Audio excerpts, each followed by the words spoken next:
Bike আলা সংসারই চলে না, বাইক আলা কেমনে 1000 লিটার তেল মজুত করবে। আজকে প্রায় আমার ডিউটি আসছিল, আমার ডিউটি মায়ের আজকে প্রায় আমি 2.5 ঘন্টা ধরে দাঁড়া রয়েছে, আর এখনো কয় ঘন্টা ধরে দাঁড়া থাকতে হয় শিওর নেই।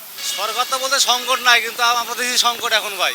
আমরা তো তেল পাচ্ছি না পাম্পে, প্লাস আমি ডেমরা থেকে এখানে আসছি। ডেমরাতে প্রতিদিনই 2-4টা ঘোরাঘুরি করতে হয়, কোনোটাই তেল পাওয়া যায় না। গতকালকে যেমন আমি ডেমরায় 2.5 ঘন্টা 3 ঘন্টা লাইনে দাঁড়ানোর পর 300 টাকা তেল পাওয়া হয়েছে। এটা প্রতিদিনও হয় না। তো ওইখান থেকে এখানে আসা তেল নেওয়ার জন্য, তাও প্রায় 2.5 ঘন্টার উপরে দাঁড়ায় আছি লাইনে, দেন এখানে আসতে পারছি, এখনো নিতে পারিনি। আমার যা মনে হয় আসলে সরকারের এই জিনিসগুলো প্রতিনিধিত্ব করা উচিত, আরো ভালোভাবে মাঠ পর্যায়ে বিশ্লেষণ করে কথা বলা উচিত। সরকার যদি ওনাদের মতো করে ওনাদের কথাগুলো বলে, মাঠ পর্যায়ে যদি আমরা অন্য কিছু দেখি, তখন দুইটা সামঞ্জস্যতা থাকে না। সো এই সামঞ্জস্যটা সরকারের রক্ষা করা উচিত। ঢাকার ভেতর 3-4টে পাম্পে শুধু তেল দিচ্ছে, আর বাদ বাকি সব পাম্প বন্ধ। তাহলে এই 3-4টাই সম্পূর্ণ আছে, কিন্তু তারপরে আমরা তেল পাচ্ছি না।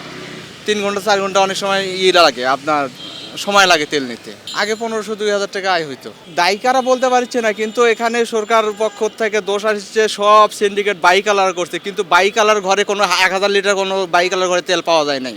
বিভিন্ন জায়গাতে হাজার হাজার লিটার তেল পাওয়া যাচ্ছে, তাদেরকে ধরা বাদ দিয়ে সরকার শুধু বাইক আলার দোষারোপ করতেছে। বাইক আলার সংসারই চলে না, বাইক আলা কেমনে 1000 লিটার তেল মজুত করবে। ভিত্তিহীন কথা একদম বাইক আলার বিরুদ্ধে। সরকারের জন্য পরামর্শ, সব পাম্পে তেল দেওয়া, অ্যাভেলেবেল তেল দেখ। আর আমরা মজুত করে কি করব? তেল মজুত করে করবোটা কি? আমাদের সংসারই তো চলে না। এদের মাস শেষ বাসা ভাড়া দেওয়া লাগবে, এই টাকাই তো নাই। আমি 10 লিটার 20 লিটার বাসায় রেখে কী করবো, কেমনে রাখবো? সরকার তো বলতে সংকট নাই, কিন্তু আমরা দেখি সংকট এখন ভাই।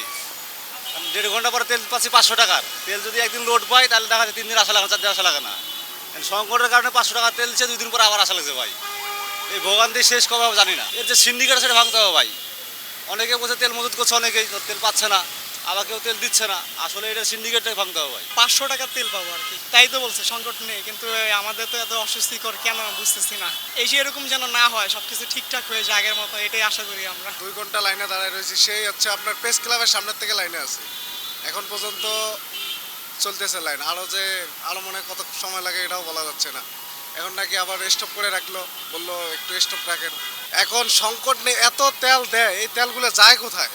প্রত্যেক দিন আপনার মনে করেন এক একটা পাম্পে মিনিমাম 1-1.5 কিলোমিটার লাইন আছে। এই আগে তো এরকম লাইন ছিল না, আগেও তো গাড়ি চলতো, কিন্তু এই তেলগুলো যায় কোথায়? সরকারের এটাই দেখতে হবে যে তেলগুলো কোথায় যাচ্ছে।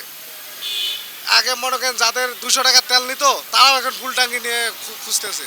পাবলিক মনে করতেছে তেল শেষ, কিন্তু আসলে তো তেল আছে, তেলগুলো যায় কোথায়? আমার তো এটাই প্রশ্ন হচ্ছে সরকারের কাছে। সংকট যদি নাই থাকে তো এই পরিস্থিতি কেন বলেন? আগে তো ডাইরেক্ট পাম্পে ঢুকছি, তেল নিয়ে গেছে, ইচ্ছে মতো তেল লইছে। এখন তো নির্ধারিত 500 টাকার দেয়, তাও তো পাইতেছে না। তাতে ঘন্টার পর ঘন্টা সিরিয়াল দিয়ে লইতেছে। আমরা যারা রাইড শেয়ার করি, তাদেরও পুরোতে খুবই খারাপ। কিন্তু এখানে যদি 3 ঘন্টা সময় কেটে যায়, তখন আমরা ভাড়াটা কখন মারিব? আর তেলের দাম বাড়ার পথে যাত্রীদের আমরা বলবো যে ভাই একটু ভাড়াটা বাড়াই দেয়, ওরা তো তেলের দাম তো বাড়ে নাই, আমাদের সময়টা লস হইতে আছে।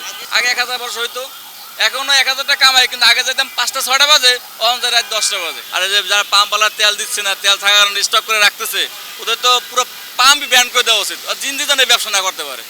এই যে আমাদের এত ভোগান দিতেছে, জরিমানা করে লাভ নাই তো। 1 লাখ টাকা জরিমানা কি? ওরা পার লিটারে যদি 5 টাকা করে লাভ করে, তো কত হাজার টাকা লাভ করে দৈনিক। আমি প্রায় 2.5 ঘন্টা ধরে লাইনে আছি। আমাদের কাছে মনে হচ্ছে তেল আছে এখনো, কিন্তু এগুলো সিন্ডিকেট হচ্ছে আমাদের দেশে।